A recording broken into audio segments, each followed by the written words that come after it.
نعبد وإياك نستعين اهدنا الصراط المستقيم صراط الذين أنعمت عليهم غير المغضوب عليهم ولا الضالين. Praise be to God, the Lord and cherisher of all the worlds. We witness that he is one, the creator of all the worlds, the heaven and the earth. And we witness that Muhammad, to whom the Quran was revealed over 1,400 years ago, is the seal of the prophets. Dear listeners, we're going to talk about the whole issue of the development of the modern West in some sense in terms of the relationship of secular and religious ideas, and also the separation of politics from religion and religion from politics, and religion from, or religious values from, the intellectual life of man as well. Before I start, I'd like to make some underlying assumptions in terms of my overall talk.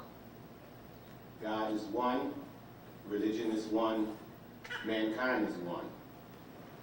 When I will be speaking in these talks in terms of the Western worldview or the Islamic worldview, I'm talking about different inflections and not a demarcation or a bifurcation between these worldviews that is inseparable, but that there are different tendencies as a consequence of different historical developments and a different historical imagination as a consequence.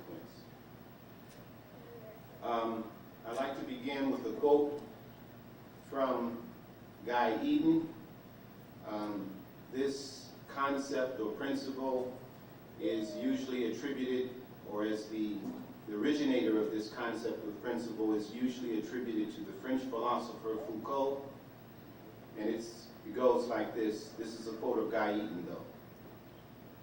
Quote, "Just as each age has its own pattern of assumptions which are taken for granted, in every age, so in every age, there are certain ideas which appear by their very nature improbable. No process of reasoning is required to establish this improbability. And because the products of the period, its art and architecture, the human environment, the things men do, and the things they make, both reflect and reinforce certain assumptions, the improbable soon becomes quite unimaginable. Everything in the environment except virgin nature and certain relics of the past then confirm these assumptions, and an effort of will is required to think about them critically, let alone skeptically. It is impossible to speak of any aspect of modernity without reference to the modern West because of the Western intellectual and institutional hegemony of the modern world. We can see this in modern economic systems, whether it's the World Bank or the IMF or the United Nations. All of these modern institutions, whether it's the social sciences or the humanities, they are a product. They come out of the womb of Western civilization, and they bear the stamp of Western civilization. This is undeniable. The lingua franca in the world today, the dominant language that prevails throughout the world today, is English. That is a fact that is undeniable. There's a big step, however, from the recognition of Western dominance in the modern world to assume the premise that this civilization is universal and all communities and civilizations are destined because of an unstoppable evolutionary process to assume dominant Western characteristics. One of the most dominant features of the modern West, or the modern Western worldview, is secularism. And I know there's some intellectual or some academic contention in terms of the role of secularism or what secularism is. I'm using it as a very loose term. And I will define secularism as the goal to marginalize religious values in the social, intellectual, and political life of mankind.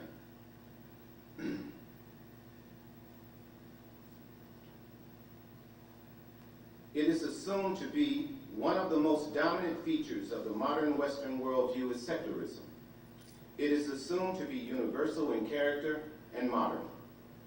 What is more, most intellectuals in the West, including prominent Western Orientalists, believe that secularism must be an accepted component of not only a Muslim modernity, but any modernity.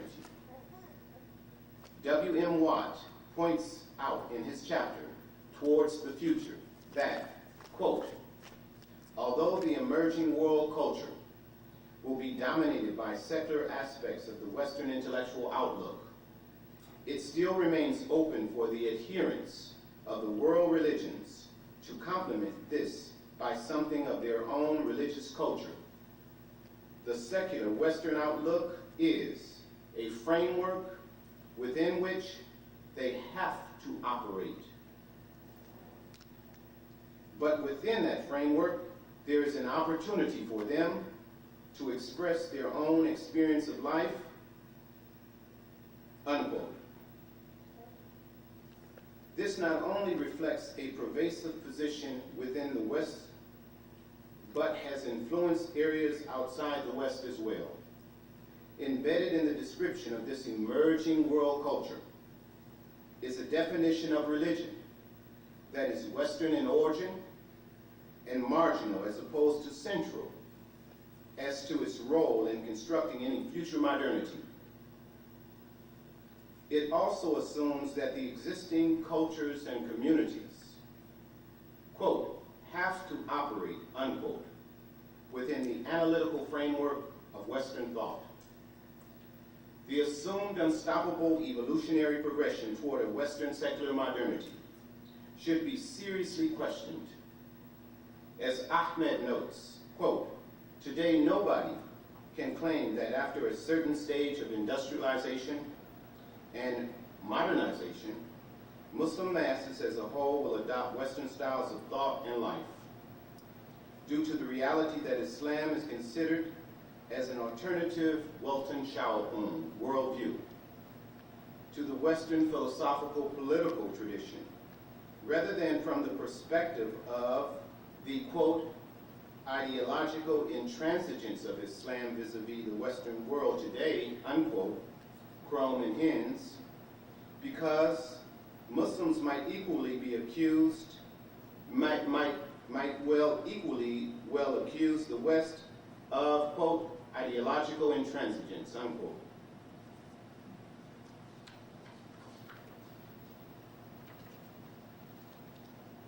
This sense of Islam as an alternative worldview is a perspective which assumes a theoretical position where Islam plays a central and foundational role for an Islamic modernity.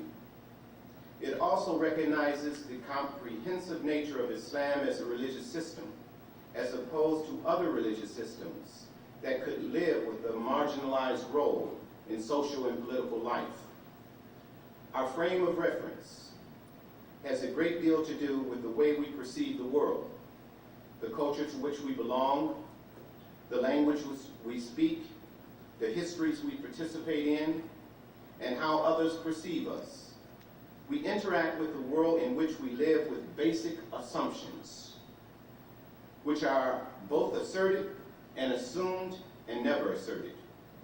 Those assumptions are part of a larger worldview to which we adhere, whether we are cognizant of it or not. One of the cardinal assumptions of the modern Western thought is, quote, to quote Hans Kung, God does not exist, unquote. One writer defines as a distinguishing aspect of modernity, quote, a loss of faith in transcendence, unquote. Secularism has been and still is an important feature of the modern Western worldview, and and its concomitant systems of modern thought. Secularism, as a global phenomenon, propagated by the West, sought to marginalize the transcendental normative principles in religious institutional arrangements from the political, social, and intellectual life of man. There was an explicit effort to create a cadre of intellectuals who embraced and propagated this worldview. The trend in the West since the Enlightenment to secularize the social, political, and intellectual aspects of life led to the development of a unique perspective of science and philosophy, based exclusively on rationalism and empiricism, for an understanding of not only the natural order, but the social order as well.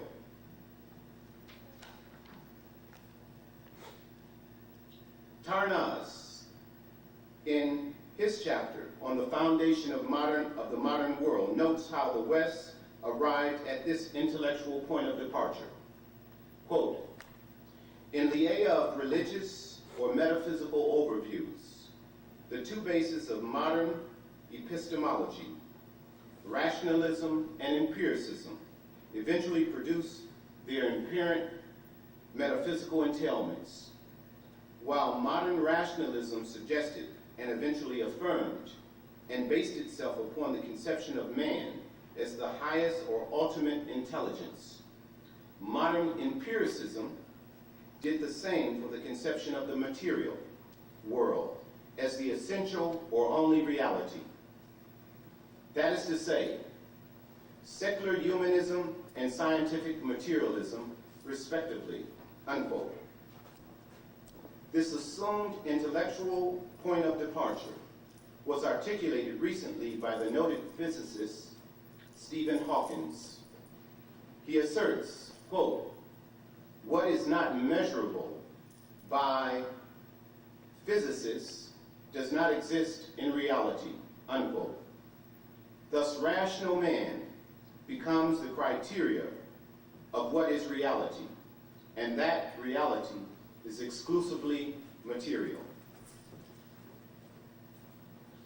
The rationalism of Descartes establishes human reason as the only criteria to assert truth, to ascertain truth, and an extreme skepticism of everything as the guiding principle to arrive at the truth.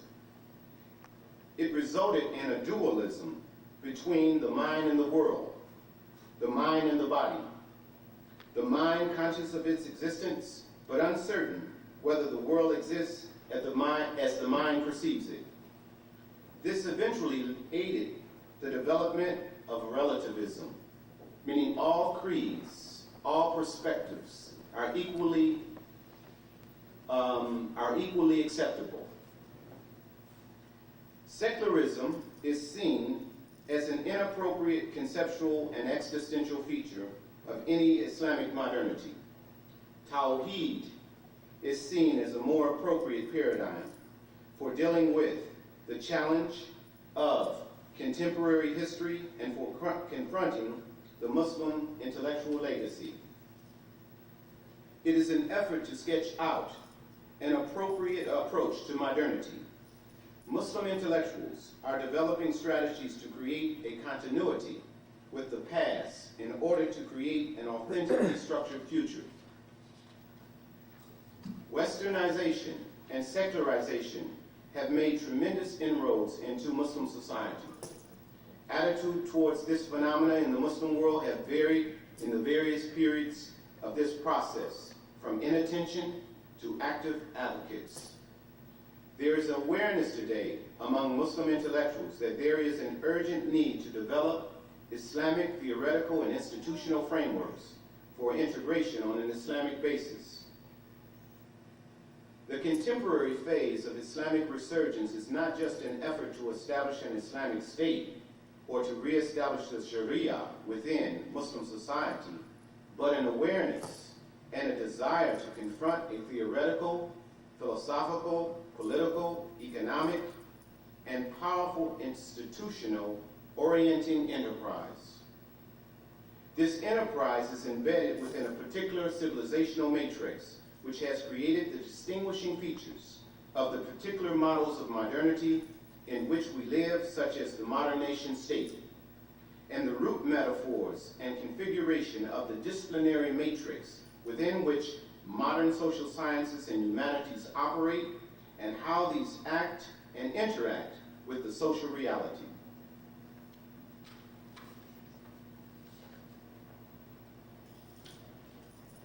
Western claims, for example, of an objective, value-free social science and its resulting theoretical and intellectual lack of coherence and integration as a system of thought has come under attack in the West itself. Quote, "One thing that bothers some observers of the social sciences is that the foundations of the field seem to be essentially contestable. Diverse schools of thought, each identified with some founding father, Freud, Marx, Darwin, Skinner, Paget, Adam West, or rebellious progeny, Jung, Sullivan, Rogers, Kohut, conceptualize mind, motivation, society, and nature in somewhat different ways. The basic concepts and root metaphors of each school are difficult to coordinate or translate. And if one school makes the rare effort to coordinate viewpoints and succeeds from its point of view in translating into its own terms the concepts of the other school, that other school is quick to complain that something essential has been lost in the translation. Within the social sciences, there seem to be so many perspectives and no detached way to choose among them. And those diverse perspectives seem neither to be perspectives on exactly the same thing nor perspectives on entirely different things. There may well be a continuing competition for political domination and unification of the field, that is to say, control over editorships of journals, etc. But at the higher levels of intellectual activity, things are essentially multi-paradigmatic, unquote. If modern systems of thought, that is to say, particularly the social sciences and the humanities, reflect certain Western presuppositions, metaphysical and theoretical commitments, and notions of God, man, and nature framed within a particular cultural and historical context, and formulated to address particular questions and problems unique to the requirements of Western civilization. Then Muslim civilization, modern Muslim intellectuals assert, need to formulate a theoretical framework which reflects the Islamic conceptual and intellectual identity. The need to formulate an independent theoretical path has been reinforced by the growing environmental, economic, and social problems created by following Western models in the West and outside. Vold indicates how the perception of the, quote, failure of the West, unquote, is not only in not only spiritual terms, but material terms as well, has resulted in a search for Islamic answers to a future modernity. Quote, "One of the fundamental ideals behind the process of Westernization, the idea of development, was being questioned in a variety of ways throughout the globe. The concern about the destruction of the natural environment that followed development in Western societies. The growing belief that underdevelopment in non-Western societies was related not to inherent backwardness, but to the very process of development itself, and a questioning of the social and human consequences of the processes of industrialization and urbanization are examples of the profound issues raised by the contemporary situation in the West. This doubt about development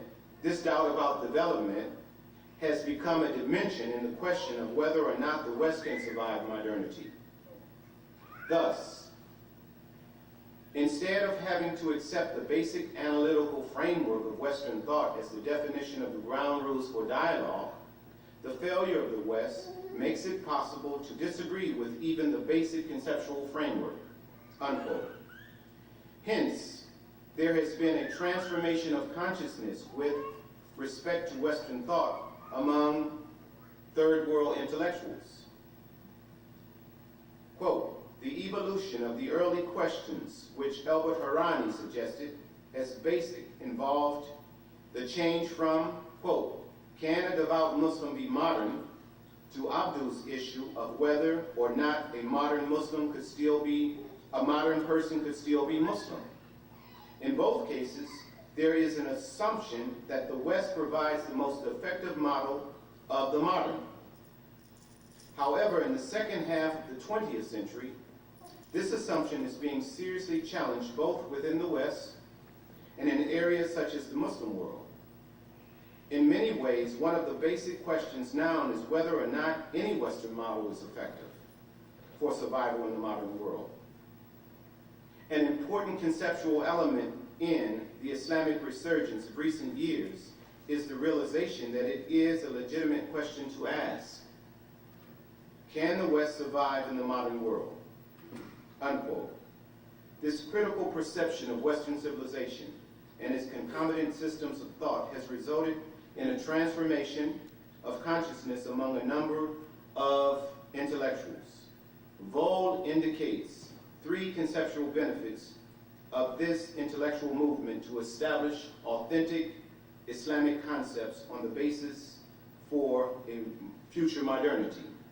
First, quote, it makes it possible to define basic ideals and solutions in ways that may not coincide with Western solutions, but which are more appropriate and authentically indigenous, unquote.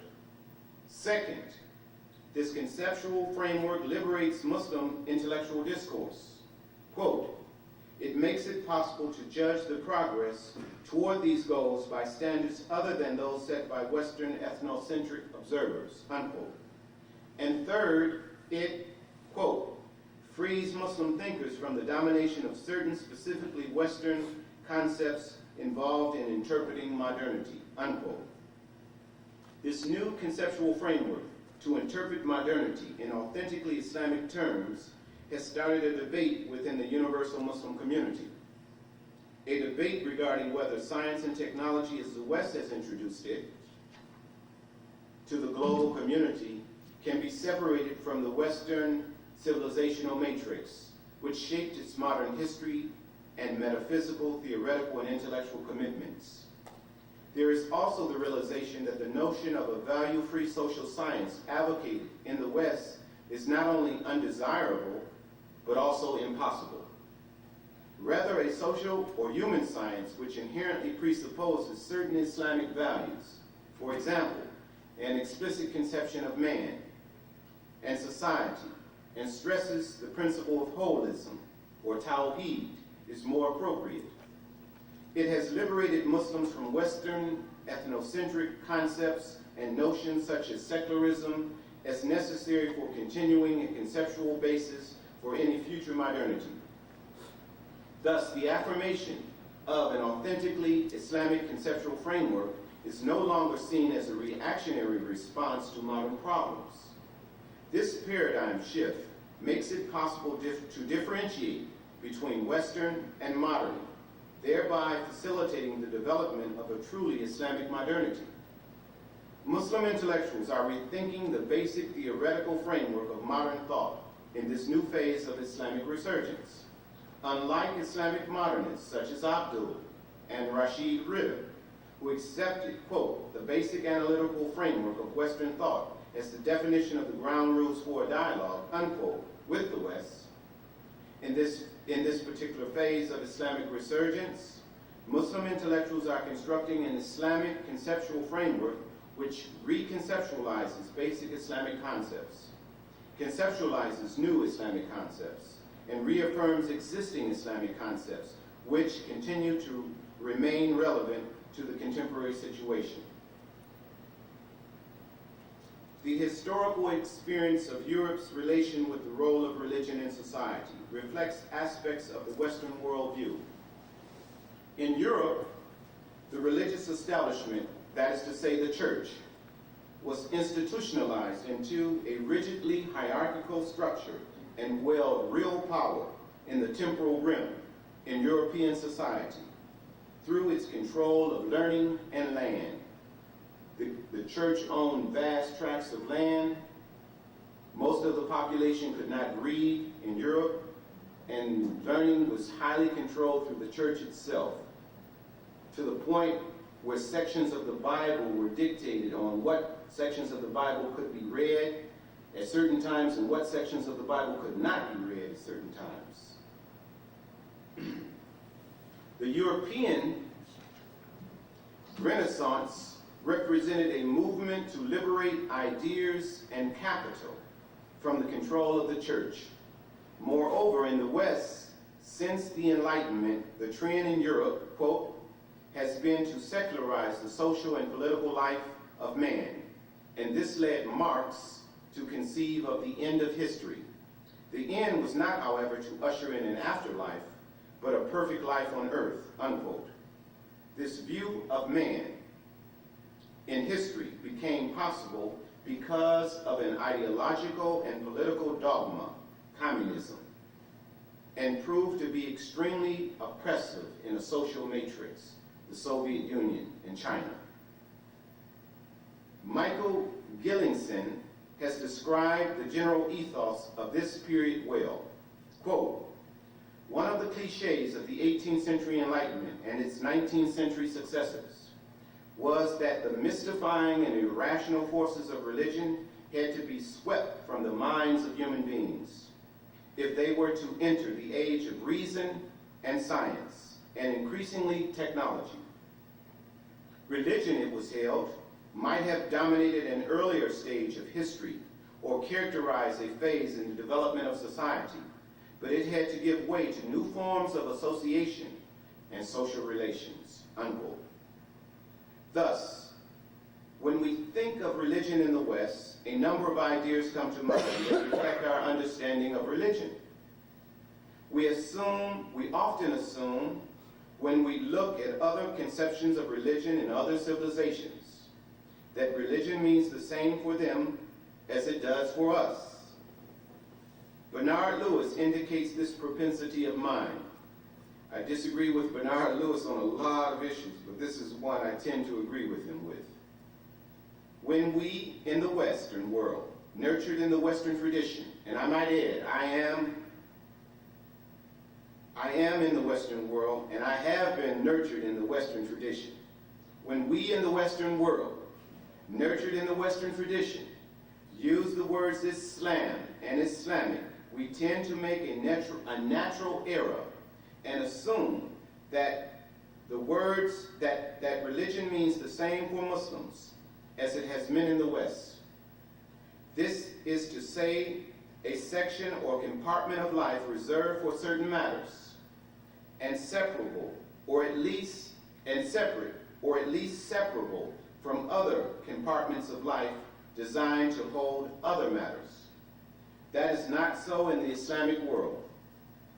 It was never so in the past, and the attempts in modern times to make it so may perhaps be seen in the longer perspective of history as an unnatural aberration, unquote.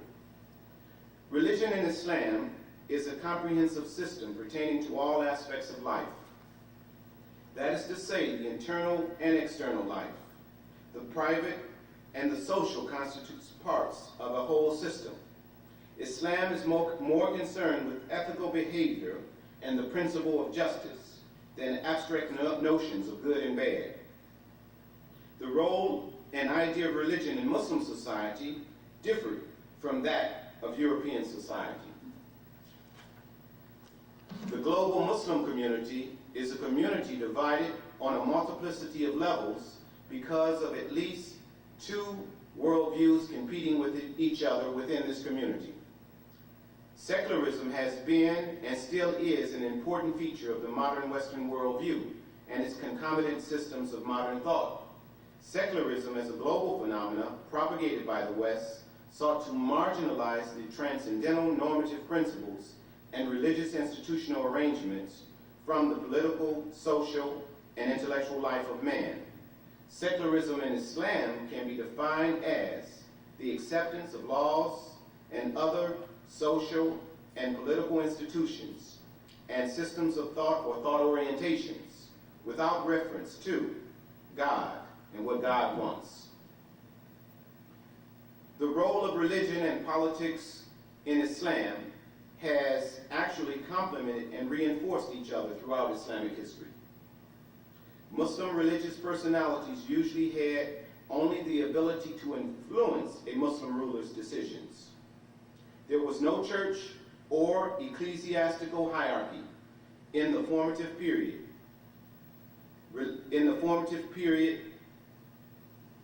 There was no church or ecclesiastical hierarchy in the formative period. Religious personalities would emerge as authorities as a consequence of the respect accorded them as a result of the intelligence and learning they exhibited in a particular society. Thus, religious personalities would attract students who in turn would propagate their teachings, and this would cause their reputation to spread. In religious matters, Islamic law played the central role. Thus, religious authorities were jurists. As one author notes, the most characteristic activity of Christian scholarship has been theology. That of Islamic scholarship has been law. Christianity is a theological religion. And I mean this in terms of the historical development of matters, not the inherent principles in terms of the religion itself. Have to make that distinction so that you don't get confused. Religion is one. God is one. Humanity is one. What I'm talking about are a particular historical imagination, a certain historical development, and as a consequence, certain things play themselves out. Certain inflections develop. Christianity is a theological religion, deeply concerned with the right articles of faith to hold. Islam is primarily an ethical religion, deeply concerned with the right thing to do. It sees civilization itself as depending upon the right way to live, unquote. Eventually, Muslim governments established a system of religious schools to produce jurists for an expanding empire, resulting in semi-organized groups of religious authorities following one of the four schools of Islamic law in the Muslim world.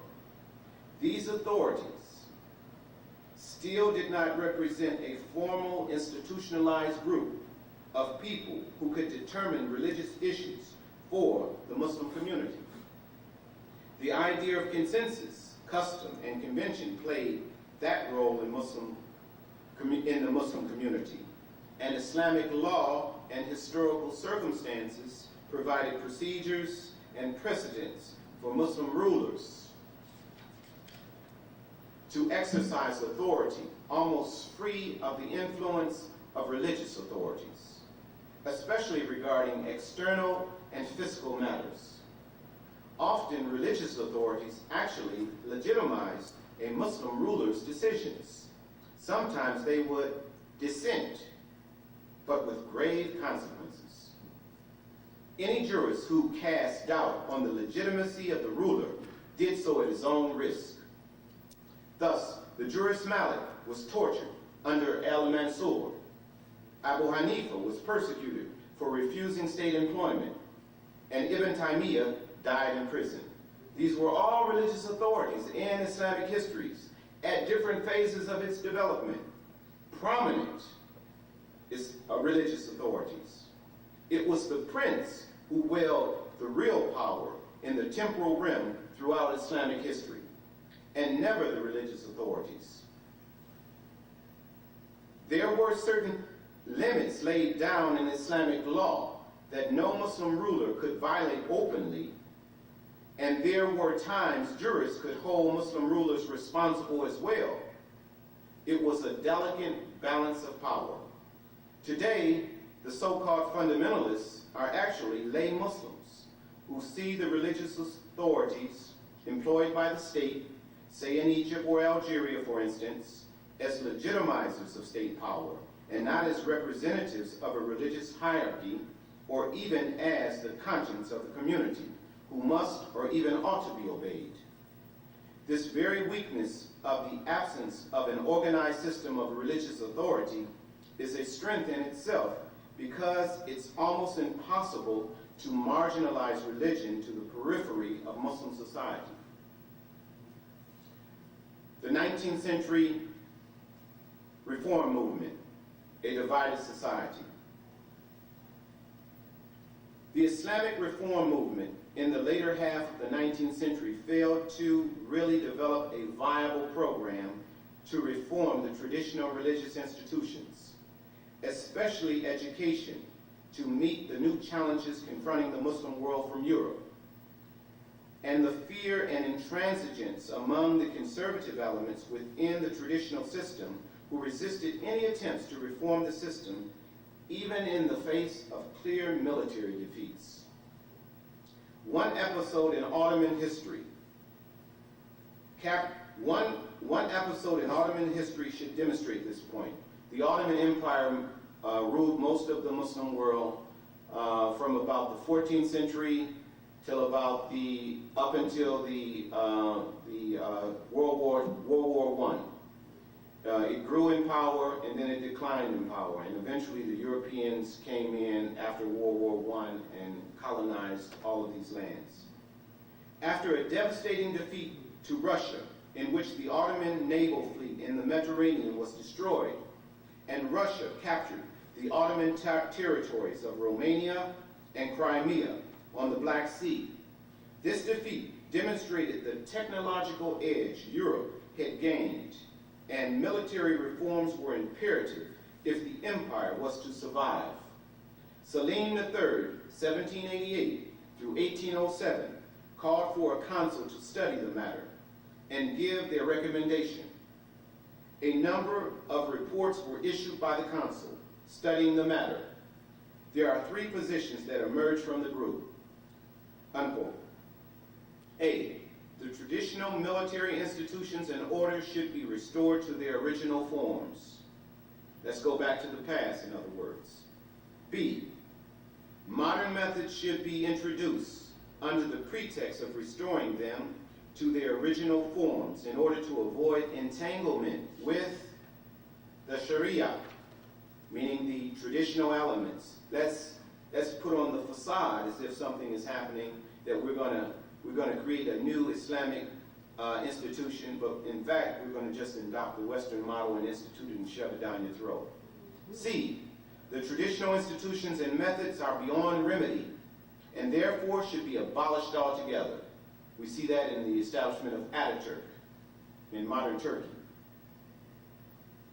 Unquote. The first represents the intransigence of the conservatives. The second are advocates of reform with no program of reform. And the third would eventually become the dominant view. This group, however, was content to imitate the West without creating anything themselves. In other words, in the words of a Tanzimat statesman, quote, "There is no means to save the Ottoman state save by imitating the West," unquote. This view was representative of most officials of the period throughout the Muslim world. Thus, their secularization and westernization programs eventually severed the balance of power within the system and opened the system to further exploitation by European powers. Namik Kemal points this out, quote, "The Tanzimat brought the Sharia into disrepute and disfigured the civilization of the West.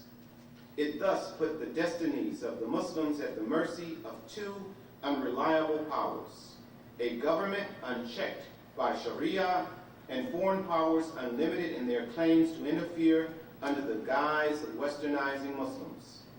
In this way, the Tanzimat paved the way for tyranny at home and for imperialist exploitation.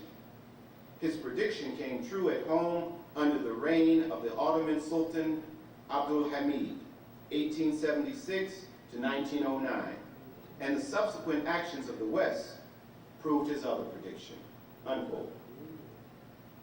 The inability of reformers, however, to face the problem head-on and undertake a genuine theoretical reformation, not reformation, and revival before European economic and political pressures had reached a critical point left the door open for secularization.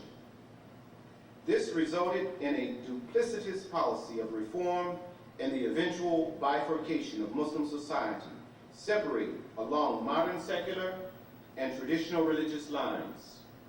The establishment of new secular schools produced a new intelligentsia of high state officials, civil servants, Western-trained lawyers and teachers who began to replace the power and prestige formerly held by traditional groups. Secular state schools and traditional religious ones existed side by side as they do today. The Ottoman Caliph Sultan used to delegate authority to the offices of the Grand Vizier and the Sheikh al-Islam to execute his commands. Now these responsibilities were divided among a group of ministers. A new system of administrative organization for the bureaucracy with impersonal civil servants was established. Eventually, the secular elite elements within the government were dominant, and the new techniques and organizational skills made that government increasingly powerful within its own immediate society. Although the new secular elements had gained the quest to obtain power, they had failed to establish the basis on which to legitimize that power. The religious authorities in the past had legitimized the authority of the Muslim ruler on the basis of his enforcement of the Sharia, whether it was a facade or not. Even though his enforcement was a fiction, sometimes he still gave lip service to the Sharia and demonstrated his ability to protect Muslim communities from non-Muslim attack. The new secular rulers rejected the Sharia and were even unable to protect Muslim populations as well. The delicate balance that existed between religion and politics throughout much of Islamic history was severed. In the modern period, the modern state sought either to appropriate religion entirely or to marginalize it to the periphery. And I'll stop there and pick up next time. Are there any questions? Wow.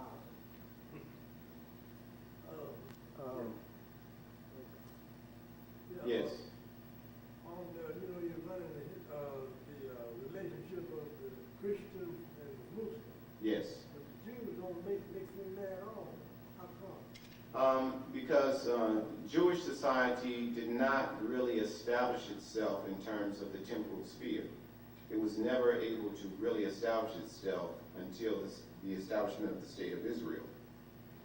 And in terms of the actions of the Sharon and his supporters, they have lost all moral efficacy in terms of what they're doing to the Palestinians. You can't justify that kind of action. You can't justify it on the basis of the high principles in the Torah. You can't justify that kind of action.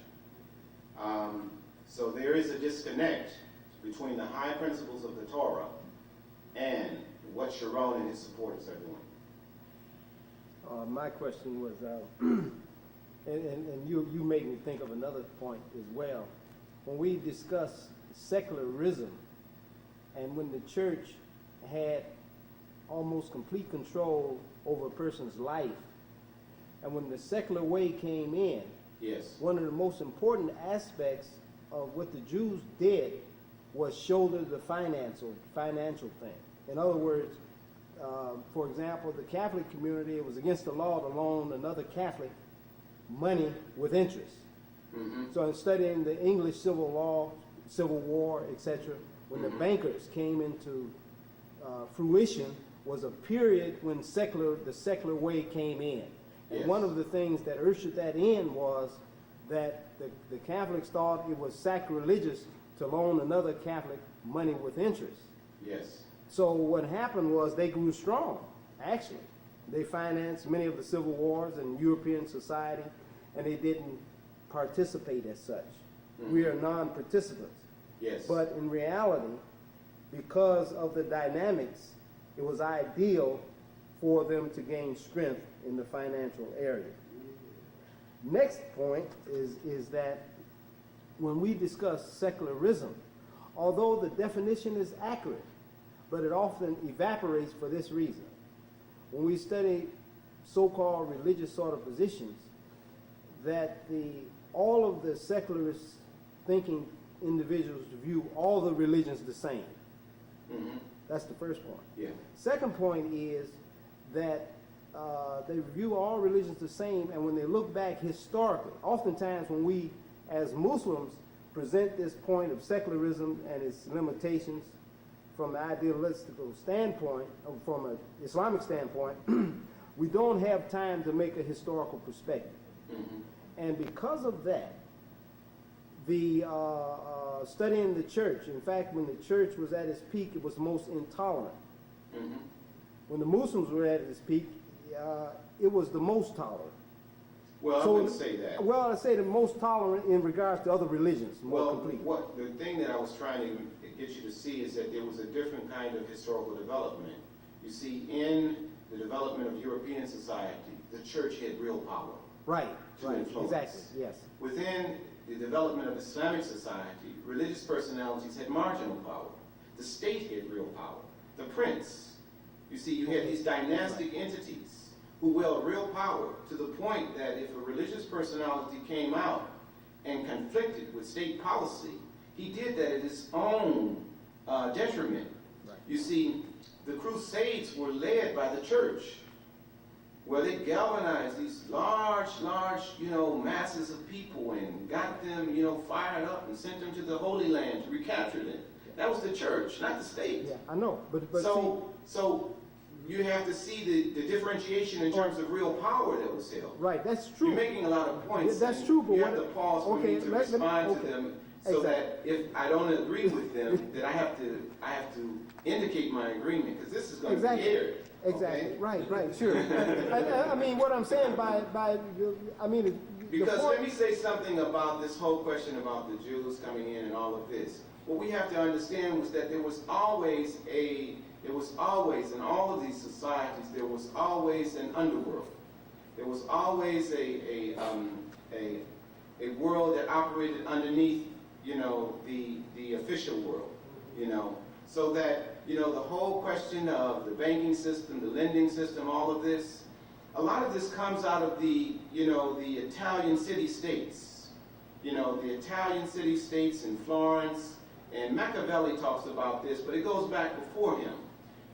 This idea of lending with interest, this was the beginning of a capitalist system. Now, the capitalist system as it exists, inherently, there's no problem with it inherently. It's only when you get the kinds of, meaning that lending money for interest as such, right? It's only when you get the coercive impact of compounded interest, interest upon interest upon interest, where it becomes oppressive, you see? Right. So that if the marketplace, will determine what interest rates are, truly determine what interest rates are, not tariffs, not power politics, in terms of, not the whole question of, let's take our own situation. When we go to the bank and we want to get a loan, we're going to pay a higher interest than someone else, some other community who goes to the bank and get a loan. They may have identical credit, they may have identical credit history, so that this kind of imbalance, where you don't have these fair economic systems set up, where the whole question of, the way in which the system operates is inherently fair. If the market is allowed to honestly determine what rates are, and everybody is treated equally in terms of that, then I don't see any problem with it as such. Because just like you go and you rent a home, for instance, you rent a home, right? You don't own the home. What are you buying? You're buying space. You're in a sense, it's interest. Because what you're buying to rent that space. You don't own the home. You're not buying an interest in the home. You don't have anything. So when you go to the bank and you ask them for money, what, they supposed to give you money with nothing in return? You see what I'm saying? So that money has a value in and of itself. And there's a time period in terms of that money, right? Right. So there should be some mechanism set up, and we have to say that there, as it exists in terms of the modern world, no one has offered an alternative model, really, to replace the existing model that exists in terms of the capitalist model. It's functioning, it's operable, and it can be fair if applied properly. So I just wanted to say something on that point. Okay, let me conclude by saying this. Although the definition when we define secularism and the one you gave is really accurate, but my contention is that this is often lost because when you view history, you review what has happened in the past, most people will go away saying, well, the secular way is the best way. And for this reason. When you look in the scientific community, you study from a historical perspective, you find very radiant examples why the scientists were persecuted. Yes. Why people that were progressive in terms of viewing the creation, really Islamically, like a Khalifa would, Yes. they were persecuted. Yes. And often this is lost when you debate, when a person presents the whole concept of secularism. It's lost because the viewer or the person that's hearing your point are viewing all religions the same. And then they'll look at the Islamic community and see the backwardness, the lack of this, and you know, so they'll go away saying, well, that's good, it makes a good intellectual sort of exchange, but in reality, the secular way is best. But let me comment on this in terms of science and philosophy, though. In some sense, the development of rationalism and empiricism, meaning scientific materialism and rationalism, meaning that man is the measure of all things, man is the highest form of intelligence, God has no role to play in this. In a sense, in terms of science and philosophy, it was a kind of self-fulfilling prophecy. As they began to discover and as they began to examine the material world, it began to substantiate the underlying assumptions that they had regarding these whole notions of man and nature, meaning that nature is material and man is the rational being who can understand nature, irrespective of anything outside of that, meaning that any operating intelligence that operates outside of this. And the discoveries in science were a kind of self-fulfilling prophecy. Now, if we look at what's happening in science today, especially in the field of physics or cosmology and quantum physics, I mean the study of the very small and the study of the very large in creation. What scientists are beginning to discover now, I mean, they have a notion called cold black matter or cold dark matter. Cold dark matter is something that they can't see, something that they know exists. They know it exists because of the gravitational impact. They can tell that it's there, but they don't know what it is. And they have come to the conclusion that 90% of the material world is this cold dark matter. Now, they have gone from a material conception to an immaterial conception. So, you have the explosion, meaning that it's no longer a self-fulfilling prophecy anymore. So, the whole question, they have to rethink this model. The whole question of the uncertainty principle that Heisenberg indicated. You know, the uncertainty principle says that, you know, the basic principle of it, or the basic principle, not the basic principle, but the one that's articulated the most, is the whole question of a wave or a particle. If you measure the weight of of the particle, you can't determine how fast it's going, its velocity. And if you record its velocity, then you can't determine its weight, right? And then they came to the conclusion that our observation of these particles affect how they act, our very observation of them, right?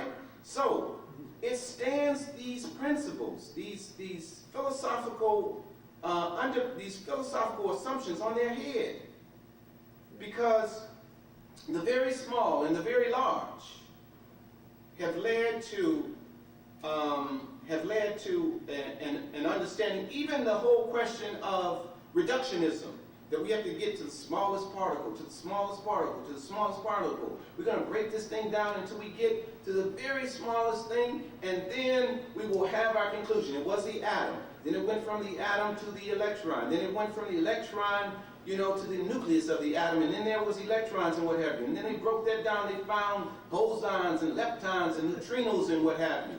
And then they come to the idea that neutrinos pass through us. They pass through us as a neutrino. They come out as a lepton or a boson, and they don't know what's going on now.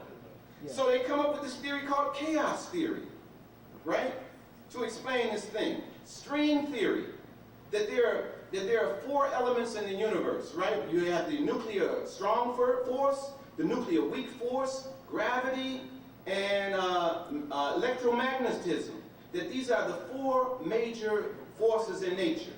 And then they have come up with a theory to unify three of them. Gravity is the only one that's stopping them. And so they tried to come up with a theory called string theory to tie all of these things in together. If that's not Tawhid, you tell me what is. Yeah, but yes, true. But when Hawkins talks about singularity, the secularists claim Hawkins and what you mentioned. The secularists claim that. And that's a large percentage of the problem. Now what they're having, there are deals made with the secularist thinking individual and the scientific community. It's business as usual, actually. The secularists claim that. When Hawkins talks about singularity and this and that and in his wheelchair, the secularists claim that pursuit and that whatever. And this problem, we in Islam, in fact... But when Hawkins is talking about a secularity, he's talking about the whole question of black holes. Yeah, actually singularity, yes. That's where his study really emerged. He's not talking about a grand theory of the universe as such. His research is really limited to black holes. Exactly. And the nature of black holes. And what he's talking about is the whole question of singularity is really reserved to the question of black holes. But what I'm saying is that these notions, you see, what they have is they have theoretical and metaphysical commitments that have a long historical tradition that's very difficult for individuals to detach themselves from them. Just like in Muslim society, you have these very, very traditional thinking people who are attached to this long historical tradition that if you put it beside the Quran and the life of the Prophet, they're in stark contrast to one another. They don't even match with one another. But they are so committed historically to the development of these ideas and these concepts and principles that they're locked. They can't rethink things in terms of the basic sources because of this long historical intellectual tradition that they are ingrained in. The same with the West.